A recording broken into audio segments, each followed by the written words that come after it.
you. The men of America don't want this. Right here, you who are ground zero in the fight for reproductive freedom, we must be loud, we must organize, we must mobilize, we must energize the people. A woman who's been pushing for what this country really needs right now, unity. It's impossible not to feel the energy in this room, the positivity, the community, the humanity. We are at the precipice of an incredible shift, the brink of history. I'm not here as a celebrity. I'm not here as a politician. I'm here as a mother. A mother who cares deeply about the world my children and all of our children live in. A world where we have the freedom to control our bodies. A world where we're not divided. Our past, our present, our future merge to meet us here. Imagine our daughters growing up seeing what's possible with no ceilings, no limitations. Imagine our grandmothers. Imagine what they feel right now. Those who have lived to see this historic day. Even those who are no longer physically with us. Imagine all of their sacrifice. The sacrifices made so we can witness the strength of a woman. Standing in her power. Reimagining what leadership is. For all the men and women in this room and watching around the country, we need you. Your voice has power and magnitude. Your vote is one of the most valuable tools, and we need you. Your freedom is your God-given right, your human right. Everybody say Texas. Texas plays a pivotal role to change the course of our future. Our generations of loved ones before us are whispering a prophecy, are whispering a prophecy, are whispering a prophecy, are whispering a prophecy, a quest, a calling, an anthem. Take this video very serious. Pay attention and stay in prayer. To Christ be the glory. We love you all so much. Bless. The whispering God. Have you ever noticed there's so many celebrities, athletes, musicians that have to represent the serpent one way or the other? Whether it's taking pictures with serpents wrapped around their necks, serpent tattoos, serpentine serpents on their clothing. Is it just they have a fascination for snakes? Or is there a serpentine society that they all have joined? Our whispering prophecy, our whispering prophecy, our whispering prophecy, our whispering prophecy, our whispering prophecy.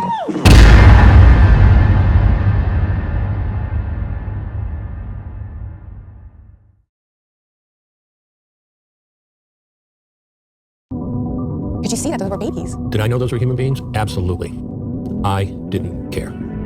I did not care.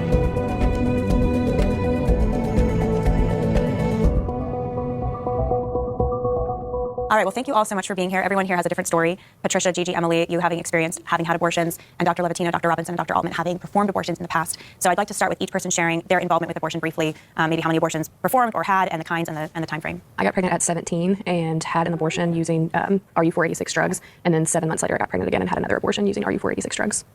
Yes, I had multiple abortions, 5. I did the surgical abortion with the suctioning during first trimester, and I had also the abortion pill. I also had multiple abortions. I had 3 at the age of 19, and they were all surgical, and then I worked as an employee behind the doors of Planned Parenthood. What kind of abortions were you involved with as an employee at Planned Parenthood? So it was a DNC and the dismemberment also. Up to 20 weeks I was involved. Dr. Altman? And I was on the other side. I probably did 500 abortions, and I also had an abortion, which is why I think I was so gung-ho, so pro-abortion when I started my residency, because I had my own abortion just prior to entering medical school, because I thought if I was pregnant, I wouldn't be able to become a doctor. What kind of abortion did you have, Dr. Altman?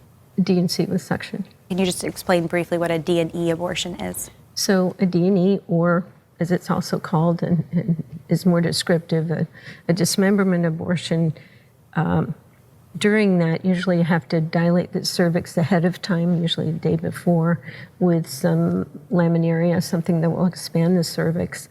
And then you go in with a suction tube to remove the fluid and bring the baby down lower into the uterine cavity so that you can then reach in with a forceps and with a clamp, and you just try to grab whatever you can grab. And pull and twist, and the cervix is smaller than the baby, so the baby will be held back, and as you pull, you can pull off an arm or a leg, and once you've gotten all the arms and legs, then you try to go back. And I always tried to get the head next, because if you got the thorax and pelvis and just left the head, you have this little round ball that's trying to get away from you. So I would try to get the head, and as Dr. Levatino has described in the past, you know when you've gotten the head because the white brains leak out, and then you know you've gotten it. And then you just try to make sure you get the placenta and put all the body parts together. Now, I never did what they do at Planned Parenthood. I never sent that tissue to someone else to look at. I always stopped what I was doing, looked right then, because I needed to immediately know before I let that patient out of the stirrups that everything was complete, or she could come back with an infection or die. So then I would just check to make sure that all of the walls of the uterus seemed to be a little scratchy, and I didn't have anything else. You know, I would put the suction back in and make sure she wasn't bleeding too much, and then I'd let her go to recovery. I was involved in abortion in my training as a resident, also moonlighting or sideline hustle in Southern California. So I performed several hundred abortions, all in the first trimester, the DNC suction type of abortions. But during my training, I did witness saline abortions. I did see very mature, second, third trimester babies, which now we see in the NICU and lots of hospitals that I have witnessed. So hundreds of abortions over several years. I learned to do first and second trimester abortions, including suction DNCs and saline abortions, during my residency program. After I got into private practice, over the next 4.5 years, I performed almost 1,200 first and second trimester abortions, including suction DNCs and suction D&E abortions.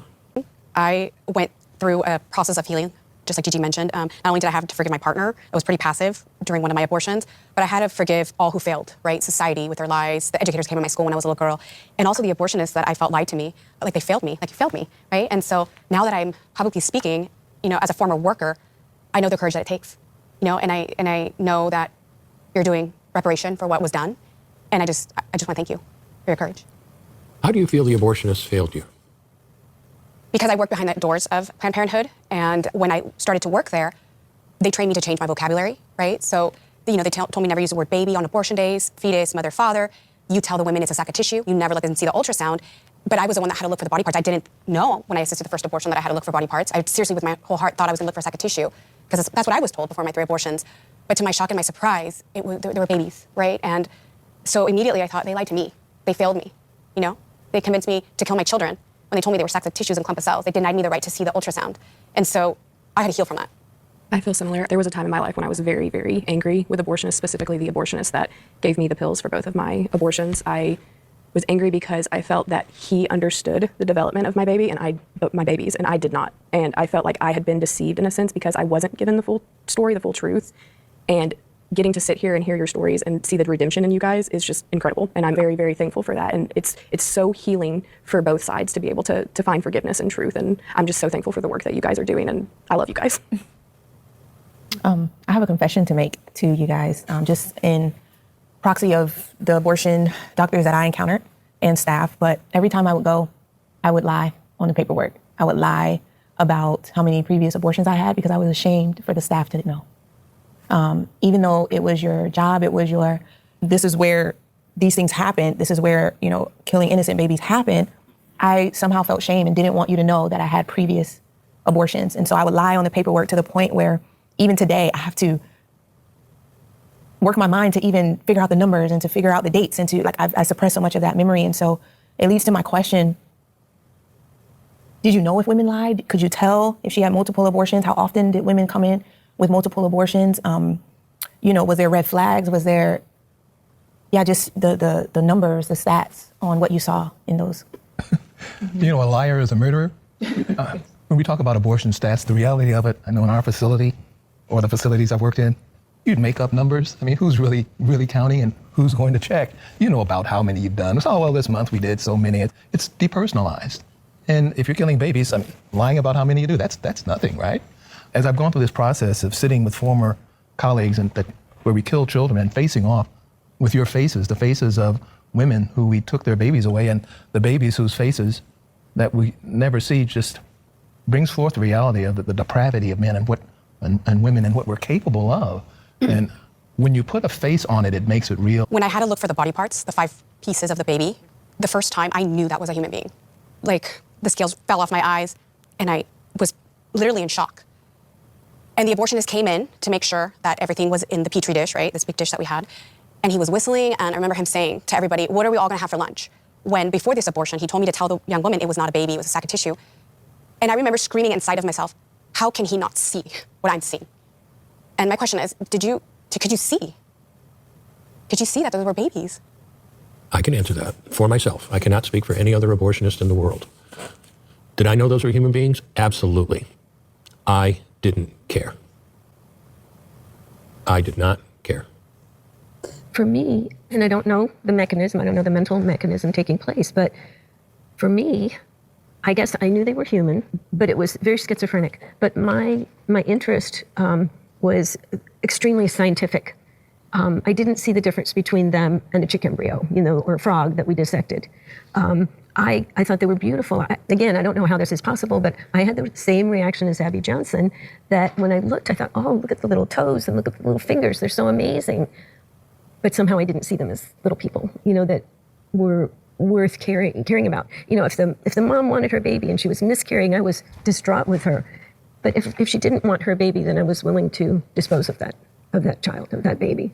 And it wasn't until I read an article comparing abortion to the Holocaust that I suddenly realized that I could do these terrible things because I didn't consider them human beings. I didn't see them as human. And I guess more like animals. Although I can't imagine myself being willing to pull off the arms and legs of a little kitten, I probably would have had more sympathy for that. But somehow there's this darkness that clouds your mind, and you can do things that you would never think possible. I thought I was a good person. My way out, and Jesus set me free. He found me. I went to this Christian music concert. Leon Patella was performing. This was 1986. It was 3 weeks before our baby daughter was to be born via repeat C-section. And I went to that concert. Halfway through that concert, Leon had a little intermission, and he said, those of you out there that want things to be 100% right with God, stand up. I mean, it sounded like a good deal to me. 100% right with God? Why not? And I stood up there, and it was the Holy Spirit that yanked me up, because I'm the type of guy, I got to check things out first to see if it's appropriate for me to stand up. And I'm standing up, but now it's too embarrassing to sit down because that would draw more attention. But there were a few other people standing. And he prayed what I know now that was like a sinner's prayer, but I was raised in a church that didn't really preach the gospel or teach anything about what salvation was. So I didn't know anything happened. I just sat back down after the prayer was over and enjoyed the remainder of that concert. I just happened to take my mother to the concert because my wife was in bed, my late wife, because at 37 weeks, you're not really interested in going out to a concert. But even though I knew nothing about Jesus or his purpose, when I got home, I felt different. I knew something was changed in me. And so, God always has a way of taking you through the progression. Some plant, some water, some prune. And there's a young man who was my roommate in medical school who happened to be coming to be a part of that delivery as a godfather. And he just happened to be the son of a Pentecostal preacher. And when I shared with him about how I went to this concert, he said, and how I feel different, he starts to cry. And he shared with me how he and his wife had been praying that my late wife and I come to Christ. So it wasn't through me learning that abortion was wrong in God's eyes. He saved me, but then everything else, God's light was shined on. And of course, what God tends to do, well, if you were in medicine or you were in abortion, God fixed all of my sin. I was going to hell long before I even knew what an abortion was.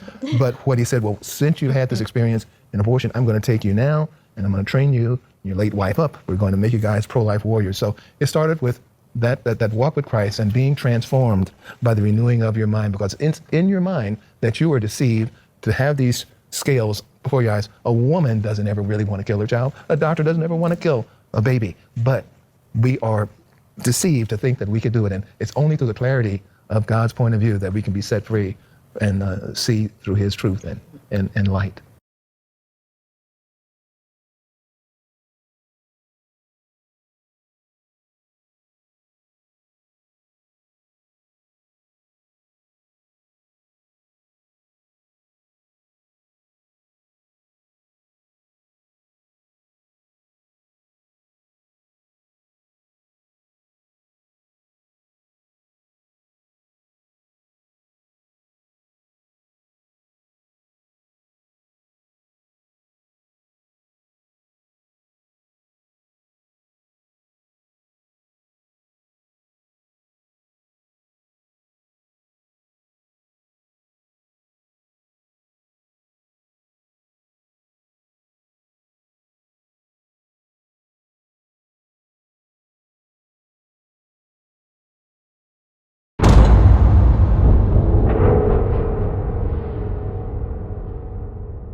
Abortions, because in your book you talk a lot about abortions. Obviously, you did that a lot. That's one of the main things that you talk about now, and you talk against. You performed 149 abortions, and 146 were successful. So 3 of them failed.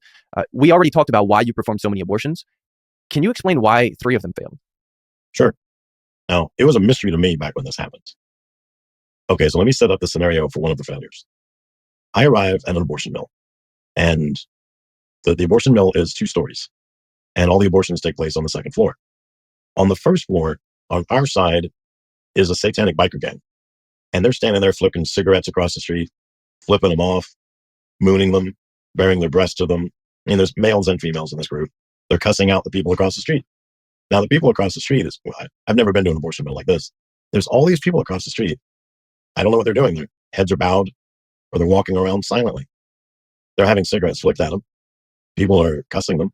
They don't seem to be care. They seem to be oblivious to everything that's being said to them. They're just on the other side of the street.